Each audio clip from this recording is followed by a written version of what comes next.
So one of the biggest things that I've seen lately is we're relying on AI, specifically ChatGPT, Claude, to kind of replace our blog. And the unintended consequences of that, AI does not have any type of background in SEO. It does not research anything. It is giving you common sense things. And it's really kind of tanking your blog content. I'm not just saying this to say it. We're going to prove it. I'm going to test exactly what you've been recommended to use as a prompt to find blog content, general common sense things that we search in ChatGPT, and just in general test AI and see whether or not it's giving you keywords that you can actually rank for. If it's content that you even want to write, we're going to test 3 different prompts and see what type of keywords it provides, the type of content ideas, and we're going to look for stuff that is actually rankable. So can we rank for it? Is there any search volume? Does it make sense for us? Depending on the keyword, it may not. If it is useful, so in our overall SEO strategy, blog content, is it worth us putting this time behind it? And what kind of keywords even provides? And of course, I'm going to show you behind the scenes of my personal keyword research tool. So I use Moz, and it allows us to test multiple keywords at once. So we're going to look at things like volume. We're going to look at difficulty. We're going to look at search intent because that does matter as well. So for the example today, I have 3. And the first one we're going to start with as soon as I can share my screen with you. So the first one we're going to test is we're going to test blog post ideas for copywriters. So I wanted to walk through this with an example before I started testing yours. And as we're going through this, if you have an industry or a niche, drop it in the comments and we can test ChatGPT with your industry and see what it comes up with, and then test it using my keyword research tool. So you don't have to pay for keyword research tool. I am paying for ChatGPT right now, so you also do not have to, just to see what happens. All right. So the first one is a very simple prompt. It's, can you give me a list of 3 SEO blog post ideas for an industry and sharing the ideal audience? First thing we're going to do is, this one is for the copywriter. So I already typed these out so we didn't have to type out with me. And let's see what it gives us. Well, first of all, it's giving me a list. An image, apparently. Oh, because I requested a list. Okay. Interesting. I don't feel like we're off to a good start, honestly. Asking ChatGPT to do me things. Okay, chat. We gonna new chat this. We ain't waiting for that. All right, we're gonna revise it. Give me a written list because we do not need an image. All right. Okay, these are not bad. Like, on the surface, these seem like pretty good ideas. Because so for example person, they are a copywriter for service providers. That is the only context that we've given, and that is the only thing that ChatGPT knows. So if we look at our first one, we have 10 website copy mistakes that are costing online business and service providers clients. Pretty straightforward. The second one is how to write service pages that show your value without sounding salesy. And next is the ultimate SEO guide to writing client attracting, which, I mean, that kind of, it took the SEO blog post ideas and turned us into an SEO copywriter. Not all copywriters are SEO. So what I'm going to ask it now is, we're just going to follow the flow, but can you give me 3 keywords, target for each? All right, but now we have our 3 keywords. So what I'm going to do with this, I'm literally just going to copy and bring these over. So these are pretty straightforward, and I'm going to bring them over to my keyword tool. We're going to paste them, and it's going to test all 3 of them. Okay. Now this is Moz. This is my keyword research tool, and you'll see that we have it broken down into different metrics. So we have our monthly volume, our search intent, our difficulty, and our organic CTR. So CTR is how many people who see it in search, click through it to your website. So that's normally what we'll expect, is at 88% people who see it and click through it, or ideally. So these aren't really bad. Website copy mistakes, common copywriting mistakes, and why my website isn't converting. So this one wouldn't really be one, but these could definitely be keywords that we target. And moving on to the next one. And I think this is the interesting thing about ChatGPT is we will find good keywords. And I think that's the creative thing, is that we will find good keywords, but they won't all be great. And it is very much like finding a needle in a haystack. And when we have a limited amount of time to spend on these things, we don't want to spend time writing a post that may not rank, especially when that's our long-term goal. It's like, we want to get on Google. So for example, if we look at these 3, none of these have monthly volume. And they all seem pretty common sense. So how to write service page copywriting tips, how to sound confident in your copy. But none of these actually have monthly volume. So people are not actually searching for them. We don't want to write for them. All right, let's go ahead and try a test for one of our examples. So, counselor has a private practice. I'm trying to inquire for therapy near me or anxiety counseling near me too. All right, so let's do that. Let's give it a little bit more of a difficult or SEO focused prompt. We'll start a new chat, replace this prompt. So we're acting as an SEO strategist. My niche is, we'll delete my niche. Killer who has private practice could help with this goal. All right, as you can tell, we have a few more things in here. So I'm requesting a primary keyword, secondary keywords, search intent, so the intent behind why people are searching, suggested blog title, and why it's valuable. So we're asking a lot of things of chat right now. So we've got some pretty good ones. We've got when to seek therapy for anxiety, what to expect in anxiety counseling, and best therapy for anxiety.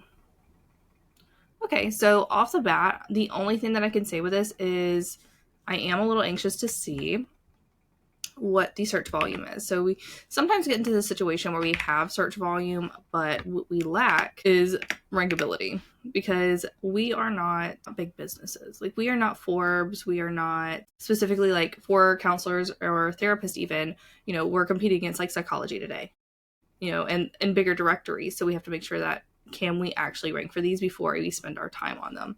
So as we can immediately see is anxiety counselor near me. It's a 47 difficulty. Now, the creative thing about near me searches, though, is that it's not necessarily something that you want to use in a blog post. It's more of like a main page thing, and then it's based on your location. So you're not actually competing with everyone. But see here, symptoms of anxiety versus normal stress. It's a 61 difficulty, and there is no monthly volume. So if you wrote a post based on what Chad just told us, and you were, level out the symptoms of anxiety versus normal stress, you are likely not going to rank for that. And then if you did rank for it, there's not really anybody searching it. So that post would not really get any traction. Going down to this one's just testing these keywords as well. All right, so again, we're kind of in this situation where we have anxiety counselor near me, lots of difficulty. And then this one's pretty okay. This one's a 28 with 500. That's very first therapy session anxiety. But see, that's not going to match your search intent. That's not going to match your users. So this is about this keyword, first therapy session anxiety, I would bet is about the intent. So the intent behind this search would be about having anxiety around your first therapy session, not necessarily going to therapy for anxiety. What to expect in anxiety counseling, 47, no volume. How anxiety therapy works, 58, no volume. So again, we're kind of in this pickle where chat is giving us ideas that don't have any volume. Or if they do, they're not exactly the right search intent. So for example, let's look at this one. We'll go into this a little bit more. So first, session anxiety. Who knows, I may be proven wrong. Yep, this is what I was thinking, is it'd be nervous about taking the first step, what to expect from, overcoming anxiety about therapy, feeling anxious about your first therapy session. So chat is wrong. Chat is wrong. Not surprised. It was a good idea and it makes sense off the top of its head, but it is when we go into the actual data behind the keywords and the search intent and what is currently ranking, what people are actually searching for, it is not worth our time to put together an entire, say, blog post to try and rank for this keyword when we're going to get the wrong readers. And if you have the wrong readers on your post, they're not going to convert into clients, customers, or invest their time anymore. So we always have investments of, our money, we've got energy, and then we also have just like time and an email. An email can be considered an investment because they are exchanging something with you for something else.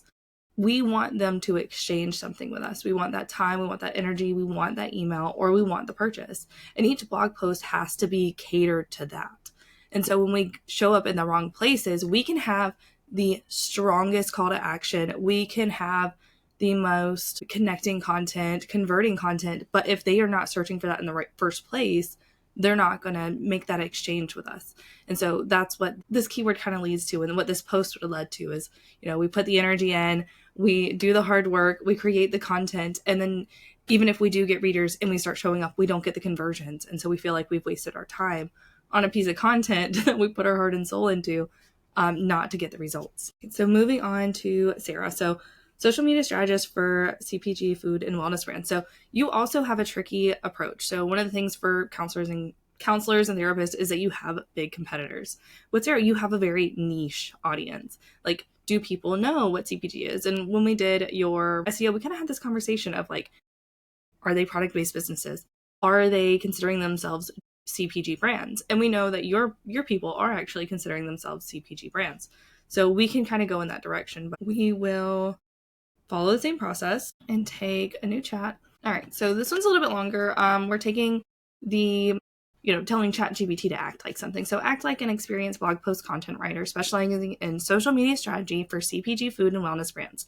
We're giving it the task to brainstorm 3 innovative and engaging SEO blog post ideas that will attract and retain the audience interest. We're giving it an idea of, be innovative, come up with current trends, and then considering various angles, including how-to guides, expert opinion pieces, and listicles. And then we're saying, but we also want to rank on Google. All right, let's see what it gives us. So social media playbook for CPG, food and wellness brands. So the only issue I see with this, and this is also, before we even get like into the keywords, people are not searching social media playbook for CPG food and wellness brands. That's not the search. The search is social media trends. So this is where we see a disconnect between the keyword strategy and the content ideas. Now, I'm going to get a little technical here into the actual formation of a blog post. And when you set up a blog post, you can have 2 titles. You can have your forward-facing one where if I go to your website, that's what I'm going to read is I see it on your page. But we also have one that's facing like Google and search engine. So it's our SEO page title. So we can actually make that different than what is on our website. We just want to make sure that it's very closely related. So technically you could use this title. If you were going to write this blog post, you could use this title on your website and then have a shorter, more succinct, more aligned to your keyword blog post title that is Google facing. But let's test these keywords. Okay, so CPG marketing strategies, that's not bad. But as we can see here, the intent, and I haven't talked a lot about intent. I mentioned it in the beginning, but we didn't talk a lot about it. When something is transactional, so that means people want to buy. Whoever is searching this, they are looking for a product or service to purchase. I tend not to recommend these for blog posts because blog posts are meant to convert and inform and educate. They are not necessarily meant to sell. That is what a sales page is for. So when you're thinking about content writing and copywriting is to sell. And content writing is normally to engage, to connect, to build a community. And yes, you're normally going to have some type of selling in it, but it's not a dedicated landing page for like a product or service. So you could write one on this, but it might also be one that you want to incorporate into a sales page. Or when you go into writing a post like this, know that, hey, this doesn't need to be a guide. Like it doesn't need to be a guide. We need to focus on writing for someone who is ready to buy. They're just looking for that last little decision make. So either that's a bit of trust or clarity around like what your offer is or what this would look like. But this person is ready to buy. And so you just have to consider that when you're using that keyword for a specific page. CPG, social media trends. So that makes a lot more that makes a lot more sense for a post like this. My only thing is it's 2025. We're coming up in 2026. So it's a little bit time sensitive and doesn't make sense going into it. So we would actually want to look at 2026. ChatGPT did not take that into consideration. But there's also no volume for it, which is kind of a bummer. Even if you wrote the post, and you can write a blog post and it not be good for Google. Like that is perfectly fine. If it is good for your people and you know that you can link drop it, that's fine. But if we want dual purpose post or posts that show up on Google so that we don't have to work for the traffic, we have to think about the volume. We have to think about like, okay, are people searching this? How do we reach them? What point of their journey are they to get like to read this, to want to read this? Where are they coming from? So what type of information do they already know? And that's going above and beyond, but just showing you a little bit behind the scenes of like what we're thinking about when we're coming up with a blog strategy. All right, food and wellness marketing trends, also no volume. This would actually be not a good keyword for you because this is very vague. Like this does not say anything about who your audience is. It doesn't say anything about product-based brands. This doesn't say anything about food, wellness, or even CPG. So this, like, it would not make sense for you. You could rank for it, but this is where we have a volume. So let's just pretend that this did end up having volume. Like this ended up having an average of 500 views or something like that. So that's like an attractive keyword. Our difficulty was like 10 or very achievable, we still wouldn't want it. We would not want it. And it's because you would get so many people to your website that were not aligned with who you actually serve, that it would be wasted traffic. And if you do really well in areas, and this goes back to that other post too from the anxiety example, where it was about having, anxiety around your first therapy appointment. If we rank really well for stuff that is not aligned with what we do or aligned with our people, we can end up kind of ranking for random things. And that's like a very close relation. So like it doesn't seem really bad to rank for social media trends for brands. But if that is what you're ranking for and you get all these people who are not your aligned people to your website, Google's gonna be like, oh, these people are interested, instead of just sending your people. And we want our people. That way they're ready to actually take action. We don't want them to have a super long journey. We can start catering to a longer journey once we have a bigger strategy. But in that beginning, we want to make sure we're spending our time on stuff that actually gets people to exchange. For a more like out there example, in the past, I've worked with a client who was a brand designer. And she had recently launched I don't think it was recently launched, but maybe recently renamed her main brand design package. And it was called the Roadmap. And way back in the beginning of her business, she started writing blog posts about road tripping with her kids because it was part of her brand, her personal side of her brand. And she was like, I wanted to show the mom, I wanted to show like I love traveling. That's kind of why, it's called the road trip. I brought that into it. But what had happened was she ended up ranking on Google for things like road tripping through Ontario. It was completely off the wall. It was nowhere where she wanted to be, which ended up putting her brand design service, which is called the Roadmap or the Road Trip. I'm sorry if I'm getting this wrong, but it was either Roadmap or Road Trip. It ended up putting her on the wrong place in Google. So she was showing up for things like traveling when she's a brand designer. She wants brands. That was a connection piece for her brand, not the thing that she was selling. Sorry, my kids got me sick, and if you're a mom, you know what that is. I'm always the last one to take the hit. I'm always the last one. Maybe I push it off.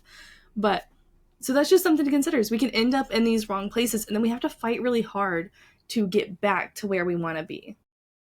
Especially if we started making a lot of content or we have a theme around this content that's taking us in a specific direction. All right, so we'll do one more around this. Did anybody else have a industry or a niche that they wanted to see or test? Website designer, local business web designer. Okay, perfect. Actually, I work with some web designers that are local specific. Local business website designer. Let's do the SEO one. Let's go for the SEO prompt again. My niche. Can you tell me a little bit more about, is it just anybody who's local? Is it brick and mortar? Is it service providers? Or is it just locally based business? So like they do in-person service providers or product based. Okay. Small business need a website. Now immediately, again, we're coming into, I see your question. I'm gonna get to it in just 1 second. All right. So immediately like this one, it seems like a really good idea because why your local business needs a website, even if you're active on social media. Immediately we're coming into this same issue we just had with that other keyword, is this is very broad. Does my small business need a website? So that's already like, that could be any small business. That doesn't mean they're an in-person business, anything. It's literally just, so I'm not going to test these, or okay, I'll test a little bit, but immediately none of these keywords I don't believe would be a great idea. Like it would not be something I would recommend in a strategy because of that. All right, let's test them. So all right, so back to these. So again, importance of a business website. Some monthly volume, 47 difficulty. Why a website is important for small business, no volume. Website for social media for businesses, again, no volume.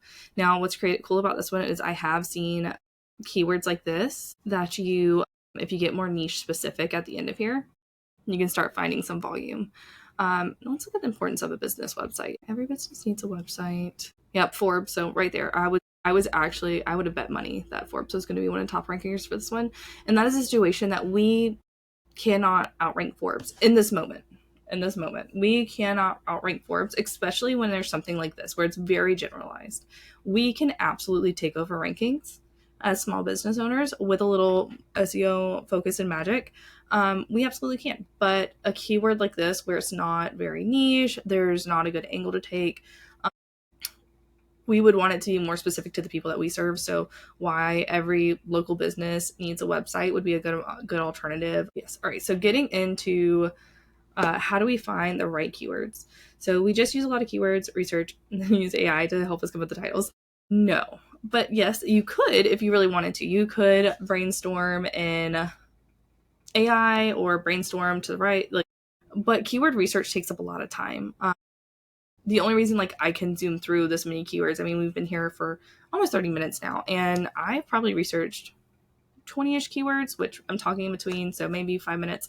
But my keyword tool, I pay $153 a month for this specific keyword research tool, and that is using their Black Friday sale. So outside of that sale, it is $200 a month for the tier that I pay for, which is like their medium tier.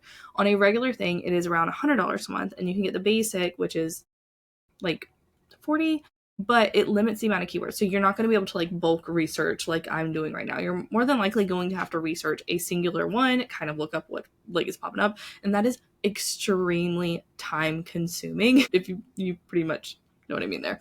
The struggle is you also like you got to figure out what people are searching. So where do we find that in between? Chat is obviously not the best place to go. Now, what we can do is we can use these as ideas. So chat is kind of on the right track. And I'm sure if we played around with it for a little bit, we could get a few more like more niche things, and then we can kind of see what is working and kind of explore in that direction. But what I actually recommend is thinking about how you're planning your content in the first place. With our businesses, there are going to be non-negotiables. There's going to be something that we have to have to rank, or that our readers really, really, really need to read to rank. So for me, I really need, like, one of the things that I like people to know before they even consider working with me is like, what is SEO? Like, why is SEO important? Or like, what does blogging actually do? Like, that's like a key thing for me. I am likely not gonna rank for those. There are thousands of SEO agencies that are paying for those rankings, but it is something I need to write. So for my readers, and it's going to be something I reference a lot, I know, going into my blog content. So one thing that I'm going to do is I'm going to start with those, and that's going to be my non-negotiable. And then I'm going to start brainstorming different approaches that could support or come back to this article. And this is where we build out like our blog content web. It's like a spider web. If you've been around for like spooky SEO, then this kind of ties into that. But it is our like content spider web, where the very center of our spider web is our core pages. That's like our services, our contact, our about, and we want to make sure that is in a good place before we like really branch out. But that is our core. That's where everything is going to. It's in our footer, it's in our header. So technically the majority of our website are linking to these pages. Then we want to pick our next non-negotiable. What is like the thing that someone needs to read before they can invest with us? What do they need to know? And so we start brainstorming around that. Now, that keyword may be really good. We might find some really good keywords, but if not, like, we're not going to stress it because it's something we have to write. And then we get into like this next tier. What do we need to write that can support this? Maybe that's a how-to. Maybe that's a complete guide. Maybe that's some tips and tricks. So we start breaking down like what do our people need to know? Like if the step before they would read this, what do they need to know? What would connect to this piece? Sometimes like say for Sarah, or I'll use you in a second, 1 second. Sometimes this could be like, how to use SEO or how to show up on Google. Stuff that's a little bit more, maybe they don't quite know the terms for what you do or the in-depth or the steps. So we take it there. And then we go to our third tier. We're kind of like building we're going further out in our spider web. And that's where it's like the awareness. And we start thinking about like, okay, what is an interest they have, but they haven't quite connected to the problem that we're solving. So this is where I'll bring Sarah, like, what if they don't know that they're technically a CPG brand? People start businesses every day, and not all of us know like what we really do. Do they know what they are? And it's very, very possible that they don't. They might just call themselves a product-based business. So maybe introducing that term to them in a blog post would be a topic that we can approach. So we could even talk about like, what is a CPG brand? What is marketing for CPG brands? Are you a CPG brand? And we kind of just go through like the different where's, why's, how's, what's. I like to say that's our like beginning piece. We take it through the where, why, how's, what's, to find the right keyword for our content. And yes, and then we can go to chat if you prefer to outsource that piece once you find your keywords to help title these. Like chat has a place. It can definitely be used to help with the creative piece of like coming up with the title, maybe even finding some competitors for it so that you can fill in the gaps.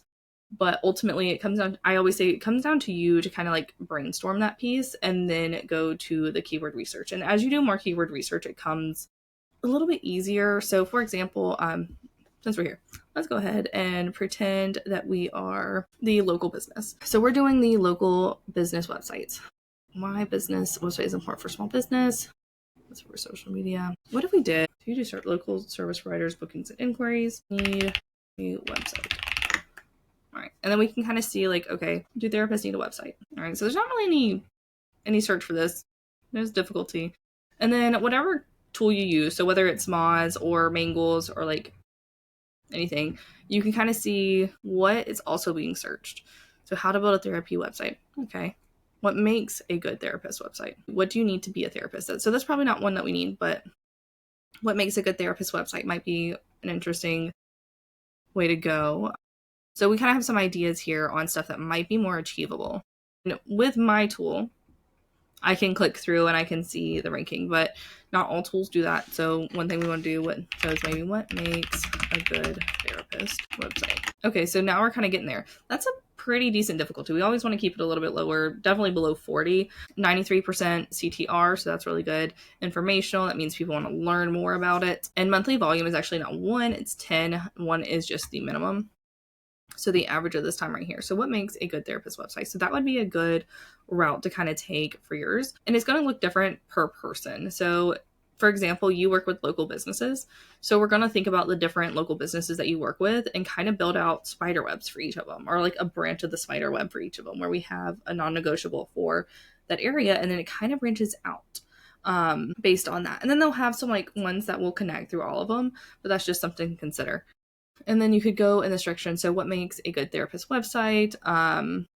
You could even talk about like, you could look up keywords for booking programs that integrate well with websites, how to track conversions, maybe how to get on Google, or how to book more clients even, by having a website, having a centralized place, and doing more niche specific than just like website specific based on like where they are in their journey. Then if we go to say back to counselor has private practice, therapy near me, or anxiety counseling for me. So I have not done as much for around anxiety, but I have done like searches for ADHD, and a lot of it is symptom based. So you have to think about the symptoms of what their anxiety is, maybe some concerns that they have about before going to therapy, financial considerations about therapy. So that's definitely something, especially if you're looking for near me searches, sometimes considering like, do you accept insurance would be a good thing to kind of go in that direction. How much does therapy usually cost in your area? That can help you rank for therapy. So you don't want to necessarily rank for near me. You want to rank for your location. And then when someone is near you and searches that, then they can associate that location with you. Also, it's very like hard to very casually add anxiety counseling near me or therapy near me or services near me into your copy, and that would be required. Shows up in your SEO page title, and if you were to use like a specific near me keyword, it wouldn't make sense if somebody was not near you. So then they would be like, oh, click through, and then it does just, they aren't actually able to book because they're not actually near you. And yeah, but before I wrap this up, is there any other questions? You can drop them in the chat. But essentially everything that I am covering, like what I'm talking about, is this spider web and making sure that our content connects and making sure that we can actually come up with these ideas. The brainstorming, the tiering, the finding what our readers need. That is everything that I'm going to be covering in the blog planning workshop. So that workshop is on Thursday of this week, and it's at 10 a.m. EST because littles, they get out of school. But you will have access to that entire curriculum, so you'll be able to make it a repeatable process. You'll be able to submit your content calendar for review and ask questions live. So we will have a portion where we're walking through, we're doing it all. You're learning all the how-tos, the ins and outs of making that plan, making sure that it's searchable, making sure that it is something that your people are actually want to read, and even creating like a cadence. So you don't have to post a blog post 4 times a month. You don't have to do twice a week. You don't have to do weekly. You can literally do a post a month and still see changes over the next year. So we're going into 2026, and sometimes we do want to add that blogging into, especially if SEO is on our to-do list. Like, we want to make sure that we're doing blogs, because that can be a huge help. But it doesn't mean you have to spend 12 hours a month writing blog posts, because the average blog post does take about 3 hours. So, of course, happy to help. But I will be walking through how that happens, and then also showing you how to find more content ideas once you've kind of gone through your non-negotiables and the little clusters that we build around them. But that is it for today. Thank you all for being here. I truly appreciate your company. And if you have any other questions, you can also DM me. Like, that's perfectly fine. My Instagram is @commonmama.co. Bye.